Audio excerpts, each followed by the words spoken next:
Shalom pemirsa CB Indonesia, senang sekali pada kesempatan kali ini saya bisa berjumpa lagi bersama dengan pemirsa sekalian untuk menyampaikan pekabaran firman Tuhan yang terdapat di dalam buku Agama yang Bersinar. Buku ini dituliskan oleh Nyonya Ellen G. White, dan juga melalui buku ini kita akan diajak atau disuguhkan suatu cara yang lebih baik yang akan menyingkapkan kepada kita suatu kehidupan yang lebih sederhana dan lebih manis kepada semua pembaca. Dan kita akan dengan penuh kegembiraan dan sukacita akan menyinarkan kasihnya dimanapun kita berada. Nah, jadi ketika kita membaca buku ini, kita itu akan mendapatkan suatu pelajaran-pelajaran baru, di mana melalui pelajaran tersebut iman kita itu akan terus bertumbuh, dan juga perbuatan-perbuatan kita itu akan menjadi lebih baik lagi setiap harinya, sehingga melalui hal tersebut kita itu akan menjadi terang dimanapun kita berada. Pada kesempatan yang indah kali ini, bacaan yang saya akan bawakan terdapat di dalam halaman 28. Tapi sebelum itu saya ingin agar saudara sekalian mau untuk mengundang orang-orang di sekitar saudara untuk duduk menonton bersama, sehingga bacaan yang akan saya sampaikan sebentar dapat kita semua dengarkan dan juga kita semua pahami bersama-sama. Bacaan kita kali ini berjudul Dia Telah Melakukan Perkara Besar Bagi Saya. Saudara juga bisa mengambil Alkitab dan membuka di dalam Mazmur 126 ayat 3. Mazmur 126 ayat 3, Tuhan telah melakukan perkara besar kepada kita, maka kita bersuka cita. Keluarlah kamu dari antara mereka, dan pisahkanlah dirimu dari mereka, firman Tuhan. Dan aku akan menjadi bapamu, dan kamu akan menjadi anak-anakku, laki-laki dan anak-anakku perempuan. Demikianlah firman Tuhan yang Maha Kuasa. Oh, betapa satu hubungan yang luar biasa, lebih tinggi dan lebih suci daripada ikatan duniawi manapun.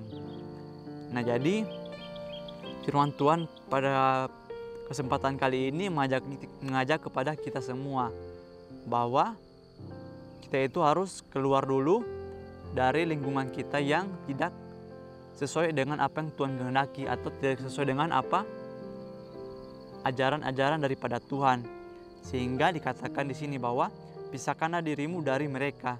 Jadi Tuhan ingin agar kita itu ketika kita berada di lingkungan yang tidak sesuai dengan apa yang Tuhan kehendaki, maka kita itu harus memisahkan diri kita dulu.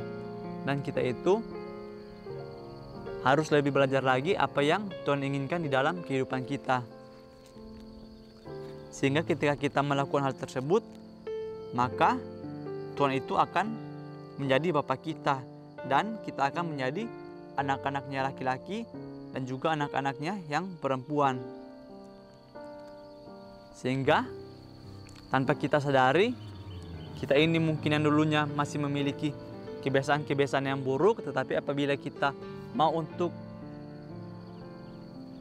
keluar dari lingkungan yang tidak baik tersebut, maka pasti kita juga akan menjadi lebih baik, karena tanpa kita sadari lingkungan itu adalah hal yang akan mempengaruhi kepribadian kita.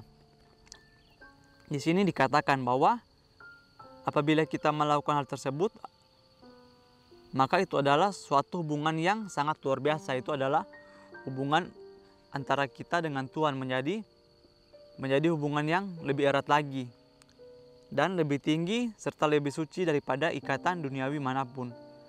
Nah, jadi tidak ada hubungan atau ikatan yang lebih suci daripada ikatan antara kita dengan Tuhan, antara dengan Bapa kita yang di surga dan juga dengan kita.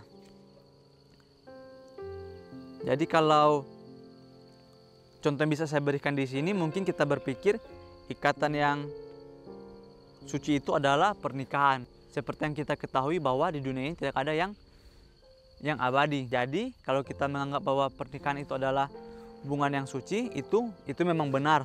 Tapi di tingkat yang tertinggi adalah hubungan antara kita dengan Bapa kita yang di surga. Sehingga apabila kita mau untuk keluar dari lingkungan kita yang tidak baik tersebut dan kita memilih untuk mengikuti apa yang Tuhan kehendaki di dalam kehidupan kita, maka itu adalah ikatan yang lebih suci daripada ikatan duniawi manapun. Tuhan mengangkat Anda ke dalam keluarganya. Anda menjadi anggota keluarga kerajaan, putra dan putri raja yang memerintah di surga. Dapatkah Anda menginginkan posisi yang lebih mulia daripada yang dijanjikan di sini? Apakah ini tidak cukup? Kata malaikat itu. Apa yang bisa Tuhan lakukan untuk anak-anak manusia lebih daripada yang telah Dia lakukan? Jika kasih, janji-janji agung seperti itu tidak dihargai, dapatkah Dia merancang sesuatu yang lebih tinggi, sesuatu yang lebih kaya dan lebih agung? Semua yang dapat Tuhan lakukan, dilakukan untuk keselamatan manusia.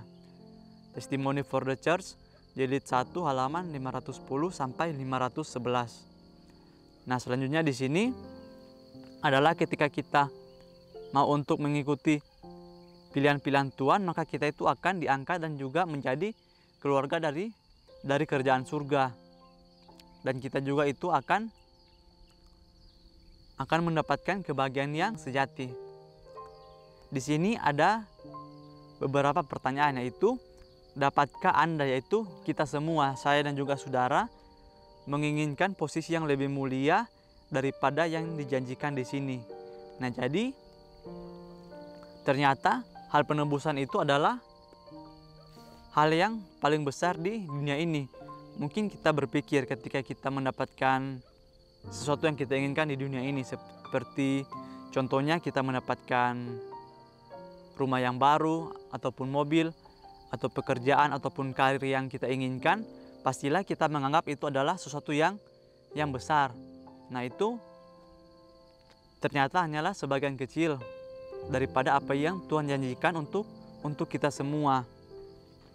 Sehingga dikatakan bahwa masihkah kita menginginkan posisi yang lebih tinggi daripada apa yang Tuhan janjikan di sini.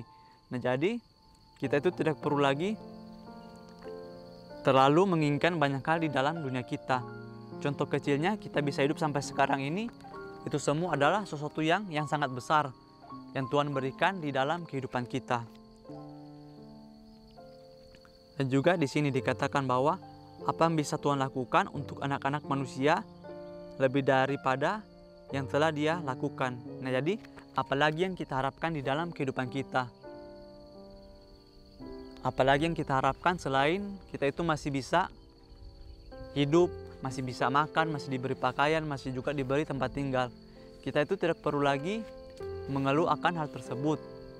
Kita juga bisa melihat contoh-contoh di sekitar kita. Mungkin ada orang-orang yang kesusahan untuk makan, ataupun ada orang-orang yang lebih susah hidupnya daripada kita. Semua itu Tuhan berikan di dalam kehidupan kita untuk agar bagaimana kita itu bisa lebih lagi untuk mensyukuri kehidupan yang kita miliki sekarang ini. Dan janganlah kita melihat kehidupan orang lain yang mungkin lebih sejahtera daripada kita, karena jika kita terus memandang ke atas, maka kita itu tidak akan mensyukuri apa yang kita miliki sekarang ini. Dan juga sebaliknya, apabila kita memandang ke bawah, maka kita itu akan menjalani kehidupan kita ini dengan penuh rasa syukur. Jika kasih, janji-janji agung seperti itu tidak dihargai, dapatkah Dia merancang sesuatu yang lebih tinggi, sesuatu yang lebih kaya dan lebih agung? Semua yang dapat Tuhan lakukan, dilakukannya untuk keselamatan manusia. Nah, jadi jika kasih yang Tuhan berikan dan janji-janji yang Tuhan telah berikan di dalam kehidupan kita itu tidak kita hargai,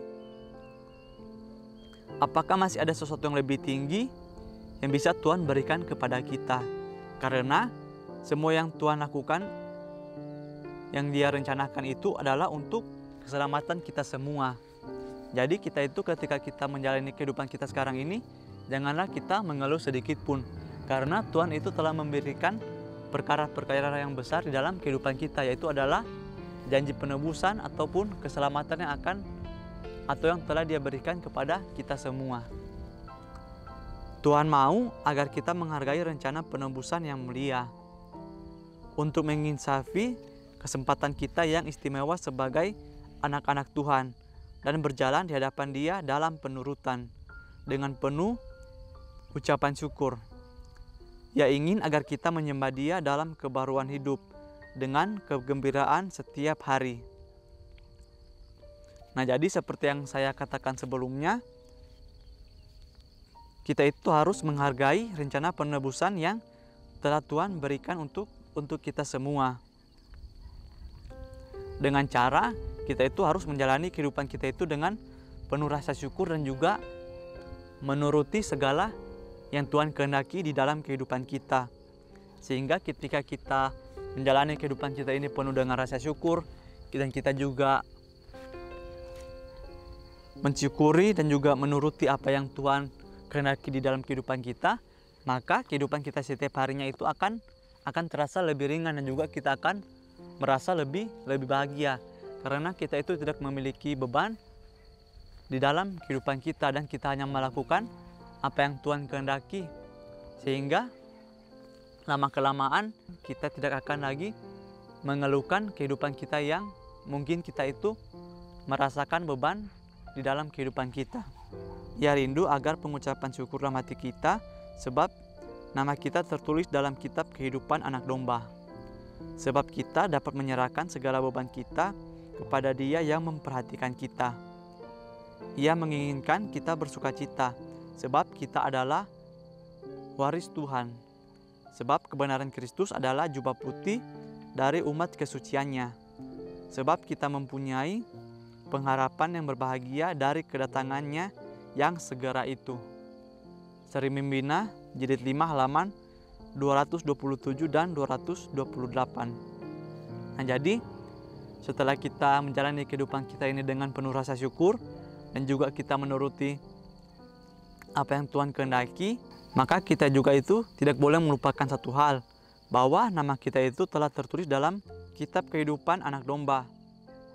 Sehingga melalui hal tersebut kita itu bisa menyerahkan segala beban kita di dalam tangan Tuhan, dan Tuhan juga akan mengirimkan kepada kita hikmat dan juga bisikan Roh Kudus, sehingga ketika kita menghadapi berbagai macam pilihan yang sulit di dalam kehidupan kita, maka Roh Kudus akan berbisik kepada kita apa yang harus kita ambil, apa yang harus kita pilih. Dan juga Tuhan menginginkan kita bersukacita, sebab kita adalah ahli waris Tuhan. Seperti yang di bacaan kita yang pertama atau di bagian yang pertama, di mana dikatakan Tuhan itu akan menjadikan kita sebagai anak-anaknya, dan kita juga itu akan menjadi anggota keluarga surga. Jadi ketika kita hanya menuruti saja apa yang Tuhan kehendaki di dalam kehidupan kita, maka kita akan mendapatkan kebahagiaan yang sejati, yaitu adalah keselamatan di dalam kehidupan kita. Kita mempunyai pengharapan yang berbahagia dari kedatangannya yang segera itu. Nah, jadi sambil kita menunggu kedatangannya itu, marilah kita melakukan segala yang Tuhan ingin kita lakukan di dalam kehidupan kita. Karena Tuhan itu telah memberikan kepada kita berbagai macam atau berbagai mujizat di dalam kehidupan kita. Mungkin dari hal-hal kecil saja kita itu harus mensyukuri apapun yang kita miliki sekarang ini, dan juga hal-hal yang besar kita itu harus mensyukuri segalanya. Jangan kita hanya mensyukuri hal-hal yang besar di dalam kehidupan kita, dan juga ketika kita mendapatkan berkat-berkat yang kecil, kita hanya menganggap itu adalah sesuatu yang biasa, sehingga kita lupa untuk mengucap syukur kepada Tuhan. Mungkin ini saja yang bisa saya sampaikan kali ini. Kiranya melalui pembacaan kita kali ini yang berjudul Dia telah melakukan perkara besar bagi saya, itu adalah kita itu harus mensyukuri segalanya di dalam kehidupan kita. Sampai bertemu lagi di pembahasan berikutnya. Saya bawa dalam nama Tuhan Yesus. Terima kasih. Amin.